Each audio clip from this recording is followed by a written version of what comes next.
அன்பானவர்களே, இயேசு கிறிஸ்துவ நாமத்துக்கு ஸ்தோத்திரம் உண்டாவதாக. இந்த நாளுக்காக தேவனுக்கு நன்றி. இந்த வார்த்தைகளில் நீங்கள் தியானிப்பீங்கன்னு சொல்லி நான் விசுவாசிக்கிறேன். இன்றைக்கு கூட அந்த வசனத்தை எடுத்து நாம் தியானிப்போம். ஏசாயா 48:10 நீங்கள் பாருங்கள். இதோ உன்னை புடமிட்டேன், ஆனாலும் வெள்ளியை போலல்ல, உபதிரவத்திலே குகையிலே உன்னையை தெரிந்து கொண்டேன்றார். உபதிரங்களும் பாடுகளும் ஏன் நம்மளுக்கு வருகிறது, உங்களுக்கு வருகிறது? உங்களை சுத்திகரிக்கிறதுக்காக உங்களை பொடிமிடுகிறார். உன்னை சுத்த பொண்ணாக அவர்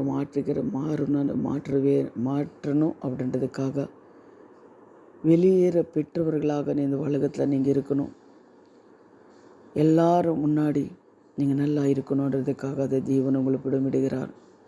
கர்த்தர் உங்களை உபதிரங்களிலிருந்து குகையிலிருந்து கொண்டு செல்கிற காரணம் என்ன அப்படின்னா, உங்களுக்கு ஒரு பலன் வரணும்.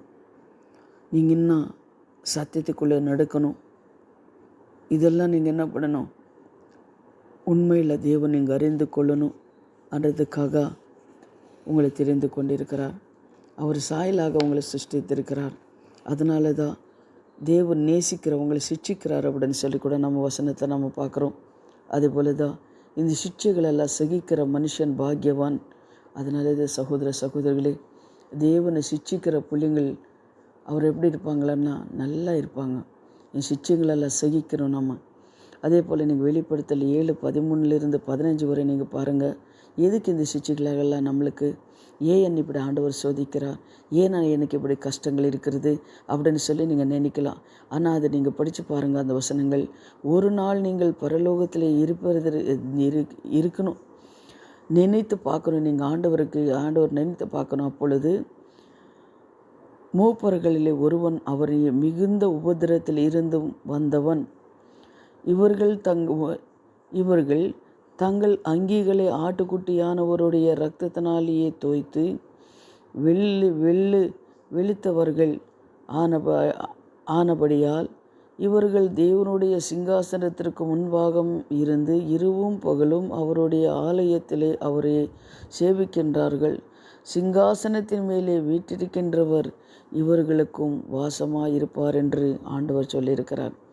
இவ்வுபத்திரம் பாதையிலே நடக்கும்போது யோபு பக்தன் கூட சொல்கிறார் பாருங்கள். யோபு பக்தன் என்ன சொல்கிறார் பாருங்கள். இதோ நான் முன்னாக போனாலும் அவர் இல்லை, பின்னாக போனாலும் அவர் காணேன். ஆனாலும் நான் போகும் வழியை அவரை அறிவார். அவர் என்னை சோதித்த பின்பு நான் பொன்னாக விளங்குவேன் என்று யோபு 23:8 வசனம் 10 வசனத்தை நீங்கள் பார்க்குறீங்க. அதுபோல் சகோதரிகளே, உங்களை எதுக்கு ஆண்டவர் சோதிக்கிறார் நம்மளைன்னா, ஒரு பொன்னாக மாறணும். உபத்திரங்களோ பாடுகளோ அவமானங்களோ நிந்தைகளோ இதெல்லாம் சகித்து ஒரு பொன்னாக மாறணும். பரலோக ராஜ்யத்துக்கு ஆயுதமாக இருக்கணும். இந்த உபத்திரங்கள் எல்லாம் வரும்போது ஆட்டுக்குட்டியானவருடைய இரத்தத்தினாலே தோய்க்கப்பட்ட வெண் வஸ்திரம் தரிக்கிறவர்களாய் நம்மளை தேவன் உருவாக்குறார். அவர்கிட்ட சொல்லுங்க, ஆண்டவரே, திராணிக்கு மேலாக சோதிக்க மாட்டேன்னு சொன்ன தேவன் இந்த உபத்திர பாதையில் எங்களை நடத்துறதுக்காக நன்றி ஆண்டவரே. இந்த வார்த்தைகளை கேட்குற ஒவ்வொரு பிள்ளைங்களும் ரட்சிக்கப்பட்டுட்டு சுவாமி, அவங்களுக்கு என்ன கர்த்தா பலத்தை கொடுங்க, நல்ல தைரியத்தை கொடுங்க சுவாமி, சமாதானத்தை கொடுங்க சுவாமி. உங்களை நேசிக்கிற பிள்ளைங்களாக மாற்றுங்க கர்த்தா. அவங்க வருகைக்கு பரலோக ராஜ்யத்துக்கு உங்களை ஆயுதப்படுத்துங்க. இயேசுவின் நாமத்தினால் பிதாவே, ஆமேன். சகோதரிகளே, சமாதானமாக இருங்க. கர்த்தர் உங்களை ஆசீர்வதிப்பார். ஆமேன்.